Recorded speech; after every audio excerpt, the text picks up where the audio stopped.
नमस्कार। रेडियो रिमझिम से प्रस्तुत है स्थानीय हालचाल। पहले मुख्य हालचाल। सिधवलिया अंचल का जिला पदाधिकारी ने किया औचक निरीक्षण। बाल विवाह के विरुद्ध चल रहा है अभियान। 6 साल की बच्ची अचानक गायब, परिजन हो गए हैं परेशान। कुचायकोट पुलिस ने एक ट्रक पकड़ी है शराब, आरोपी भी हुआ गिरफ्तार। और 2 नशा कारोबारियों को अदालत ने सुनाई सजा। स्थानीय हालचाल के इस अंक के साथ मैं अनिकेत मिश्र। अब हालचाल विस्तार से।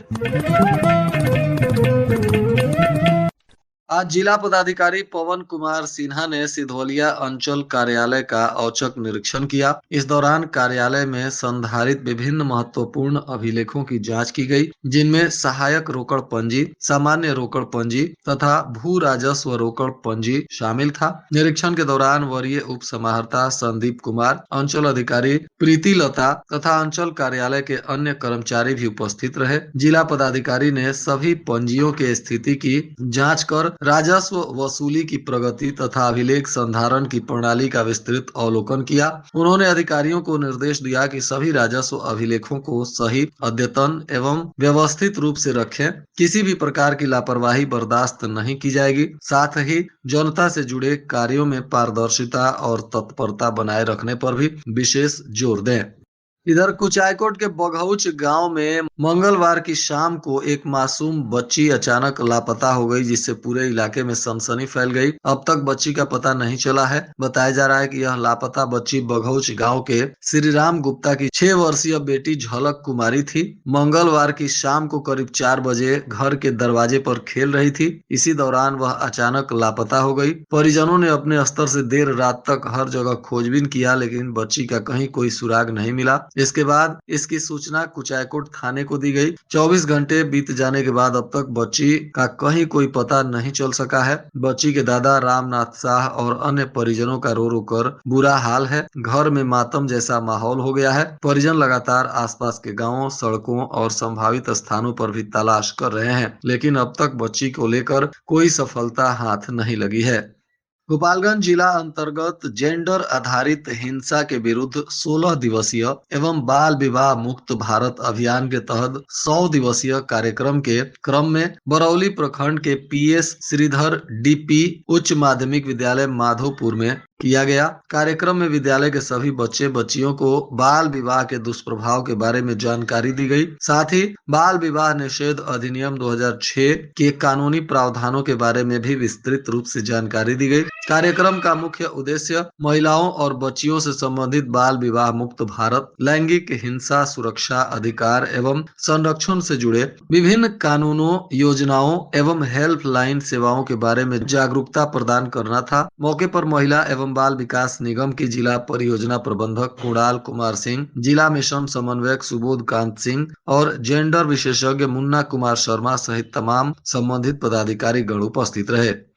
इधर कुचायकोट थाना की पुलिस ने गुप्त सूचना के आधार पर 2187 लीटर विदेशी शराब के साथ एक ट्रक को पकड़ा है। यह डीसीएम गाड़ी राजस्थान का रहने वाला एक व्यक्ति चला रहा था और बिहार में सप्लाई के लिए यह शराब उत्तर प्रदेश की तरफ से आ रही थी। तभी बलथरी चेक पोस्ट के पास ही इसे दबोच लिया गया। बताया जा रहा है कि हरियाणा के सोनीपत से यह शराब लाई जा रही थी और बिहार के मुजफ्फरपुर में इसे सप्लाई करना था। शराब की इतनी बड़ी कंसाइनमेंट के साथ जिस तस्कर को पकड़ा गया है, यह गाड़ी को चला रहा था और यह राजस्थान के कोटा का रहने वाला सर्वजीत सिंह बताया जा रहा है। थानाध्यक्ष दर्पण सुमन के नेतृत्व में बलथरी चेक पोस्ट के पास से ही इस ट्रक को पकड़ा गया और अब इस पर विधि सम्मत उत्पाद अधिनियम के तहत कार्रवाई की जा रही है।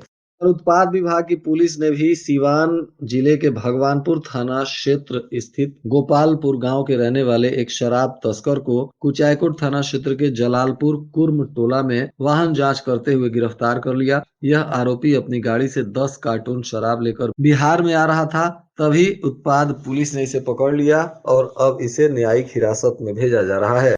गोपालगंज के अदालत ने एनडीपीएस एक्ट यानी नशा के 2 कारोबारियों को 10 वर्ष कठोर कारावास की सजा सुनाई है और 1 लाख रुपए जुर्माने की भी सजा सुनाई गई है। बताया जा रहा है कि थावे थाना की पुलिस ने 2020 में इन दोनों आरोपियों को मादक पदार्थों के साथ गिरफ्तार किया था, जिसमें एक आरोपी शंभू यादव पिता नगीना यादव, यह अहिरौली दान थाना तरया सुजान का निवासी है जो उत्तर प्रदेश के अंतर्गत आता है, और दूसरा उमेश मिश्रा पिता बच्चा मिश्रा, ग्राम फागू छपरा थाना तरया सुजान जिला कुशीनगर उत्तर प्रदेश का निवासी है। ये दोनों आरोपी 2020 में थावे क्षेत्र में बड़हरिया के तरफ से पकड़े गए थे और तभी से इन पर मुकदमा चल रहा था। आज अदालत ने इन्हें एनडीपीएस एक्ट में 10 वर्ष कठोर कारावास और 1 लाख रुपए जुर्माना की सजा सुनाई है। जुर्माना नहीं देने पर 1 वर्ष कठोर कारावास की अतिरिक्त सजा भी भुगतनी होगी।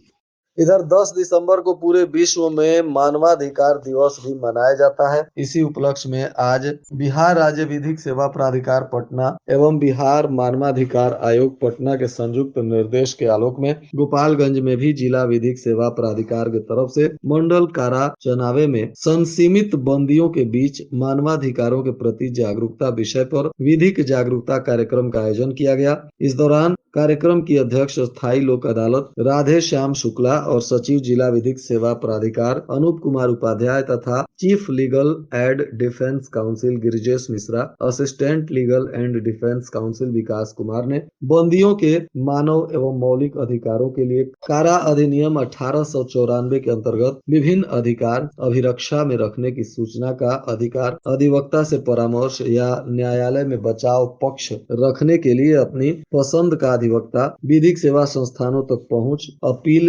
रिवीजन दायर करने का अधिकार सहित तमाम विधिक जानकारियां इन बंदियों को दी गई। इधर गोपालगंज शहर से एक इंटरमीडिएट का छात्र अपनी मोटरसाइकिल के साथ लापता हो गया है। बताया जा रहा है कि शहर के कमला राय कॉलेज के पीछे वार्ड नंबर 26 मोहल्ले का रहने वाला इंटर का छात्र सोमवार से ही बाइक समेत गायब है। मामले में छात्र के पिता मोहम्मद सगीर अहमद ने नगर थाने में आवेदन देकर बेटे को सकुशल बरामद करने की गुहार लगाई है। उन्होंने पुलिस को बताया है कि उनका बेटा गांधी इंटर कॉलेज में पढ़ाई करता है। वह सोमवार को अपनी बाइक लेकर घर से निकला था, जिसके बाद वह वापस घर नहीं लौटा। परिवार के सदस्य छात्र की काफी खोजबीन किए लेकिन कहीं पता नहीं चल सका है। इसके बाद परिजनों ने अब नगर थाने में आवेदन दिया है और पुलिस मामले की तफ्तीश में जुटी हुई है। आज से गोपालगंज जिले में भी पारा और तेजी से लुढ़कना शुरू हुआ है। आज सुबह सुबह जिले में घना कोहरा भी देखने को मिला, जिससे सड़कों पर वाहनों को रेंगते हुए भी देखा गया। बढ़ते हुए अब ठंड के प्रकोप को लेकर आज गोपालगंज के सदर अनुमंडल पदाधिकारी अनिल कुमार से बातचीत की गई तो उन्होंने कहा, मैं अनिल कुमार, अनुमंडल पदाधिकारी गोपालगंज सदर। जो अभी आने वाले जो ठंड का मौसम है उसके लिए जिला प्रशासन द्वारा व्यापक तैयारी की जा रही है। जैसे आश्रय स्थल का प्रबंधन है और जो आपदा प्रबंधन विभाग के माध्यम से जो अलाव चौक चौराहे पर और जो खासकर जो चिन्हित क्षेत्र है वहाँ अलाव की व्यवस्था कराई जाती है। और जो नीडी पर्सन है, जो गरीब है, उनके लिए कंबल वितरण के लिए भी प्रयास किया जा रहा है। अधिग्रहण होते ही जो लाभुकों के बीच में कंबल का वितरण किया जाएगा। धन्यवाद। और आज के मौसम का तापमान गोपालगंज में न्यूनतम 12 डिग्री सेल्सियस और अधिकतम 23 डिग्री सेल्सियस रहने की संभावना है। अंत में मुख्य हालचाल एक बार फिर। सिधवलिया अंचल का जिला पदाधिकारी ने किया औचक निरीक्षण। बाल विवाह के विरुद्ध चल रहा है अभियान। 6 साल की बच्ची अचानक गायब, परिजन हो गए हैं परेशान। कुचायकोट पुलिस ने एक ट्रक पकड़ी है शराब, आरोपी भी हुआ गिरफ्तार। और 2 नशा कारोबारियों को अदालत ने सुनाई सजा। इसके साथ ही रेडियो रिमझिम से प्रसारित स्थानीय हालचाल का यह अंक समाप्त हुआ। नमस्कार।